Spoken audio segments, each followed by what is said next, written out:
ఎవరు వస్తున్నారు?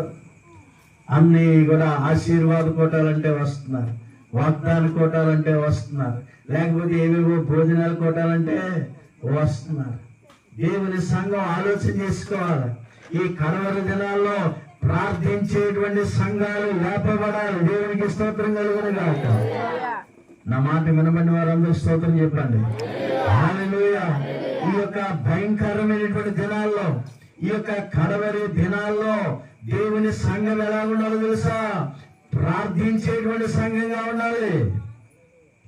వాక్యంలో సంఘం రకరకాలైనటువంటి కార్యక్రమాలు చేయొచ్చు, తప్పు కాదు. దేవుని యొక్క సువార్త కొరకు రకరకాలైనటువంటి కార్యాలు చేయవచ్చు.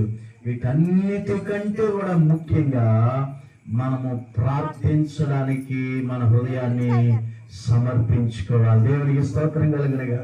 ప్రార్థన అంటే మన అందరికీ కూడా తెలుసు. ప్రార్థన అంటే మనము దేవునితో మాట్లాడటం, యేసయ్యతో మాట్లాడటం.